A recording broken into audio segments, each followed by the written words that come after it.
Welcome back to the Watkins Museum of History for Summer Games.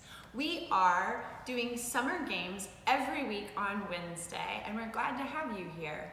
We're doing them digitally to keep everyone safe, but we hope you visit us because the museum is open and we are happy to have you here.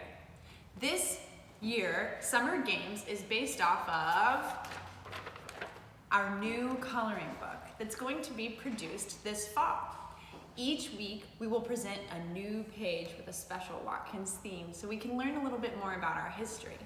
The cover, this one's beautifully colored, is available at the front desk or online, and we are having a contest where we want you to color the cover, and if you win, what do you win? You can have your creation on the front page of the new coloring book, and you get a Silas and Maddie's gift card. So pretty cool. You can just submit your entries at watkinsmuseum.org, at my email, aburkhart@watkinsmuseum.org, or bring them down to the museum and drop them off. Today's page of the coloring book is T for the T in Watkins, and it's T is for thyme. Thyme is an herb that was grown and is still grown in Lawrence when Lawrence was founded. And we chose this because we have a special garden built around our friend Maggie Harrington. Maggie Harrington is a young girl who wrote a journal and lived here in the 1860s. And because she wrote her journal, we know all about what she did. Now, her garden, not her actual garden, but a garden we built after her and things she might have had when she was living here as a little girl, is right outside the Watkins Museum, and you can come visit it. So, do you want to go visit it? Definitely. Let's go. Hi, so now we're here in Maggie's Garden outside of the Watkins Museum of History, and our friend Griffin is going to tell us about some of the herbs and different things we grow here. Yeah, so this is called Maggies Garden. You can come to the Watkins anytime and come see it. This is one of my favorite gardens in town because we grow a lot of herbs that you would have found in the 1900s when settlers would be coming over here, coming west to come and settle this area. And these are some of the plants that they would have found. They would have found native herbs that you could use to grow, that you could use as seasoning. Some of the things that they would have used, some thyme that you would have grown, and as well as some sage, which gives a nice sweet type of seasoning to it, and as well as some tarragon. And these are just a few of the plants that they would have found when they were first moving in here to settle the area and to settle Lawrence. And you said that your family has a delicious chicken recipe with one of these. Yes. So even now, we use these all of the time to cook, and we can dry them and shred them up and make seasonings. And in fact, later we're going to be doing a great craft that we can use to infuse some of the flavor that we can find in these herbs into some different foods that we still make today. Let's go and see. That was wonderful. We learned so much. But let's see what we can do with all of those interesting things in the garden. So, one thing that I like to do with herbs from my garden is make herb infusions. You can make infused oil, you can make infused vinegar. These are great for cooking or making salad dressing.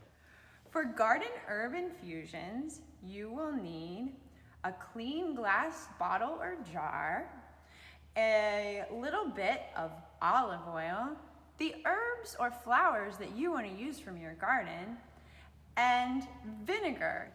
All you have to do is take your herbs and break them up.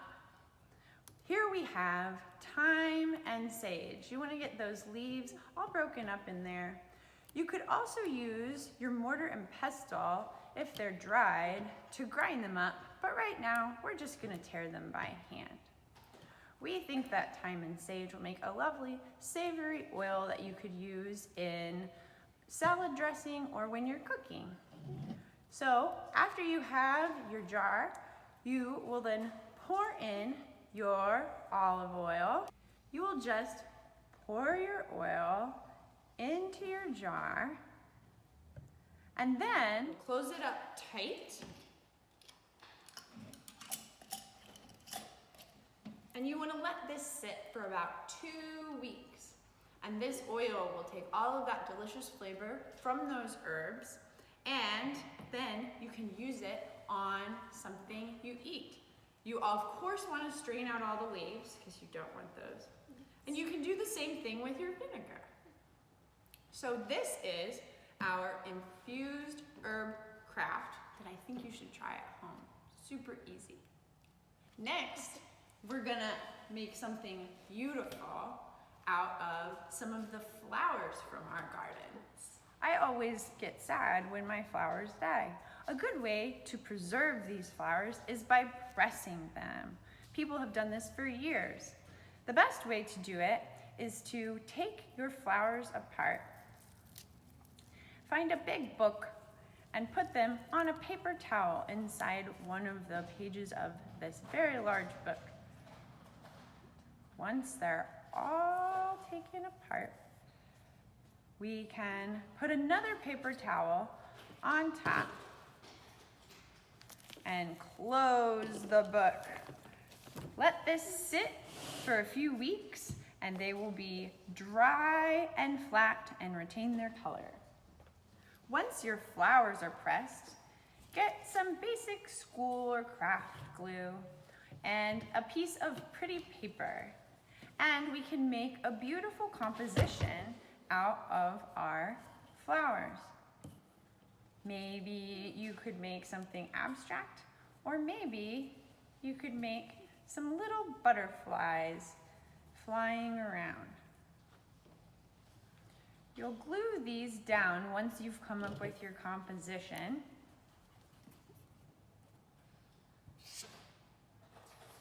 Let those dry, and you can hang this anywhere in your house. And Miss Marie, you said that sometimes you mix glue together and after it dries, and you paint another layer on top to preserve it even more, right? Yes, you can use glue or Mod Podge to paint over the flowers, and it makes it nice and shiny and helps keep the flowers from getting broken. Well, thank you so much for coming to visit and learn a little bit about Maggie Harrington and Lawrence's botanical history. We hope you come see the garden, and we hope you come see the inside of the museum as well to learn how our friend Maggie Harrington lived. We hope to see you next week. Thank you, Miss Marie. Thank you, Miss Amanda. Thanks to you guys.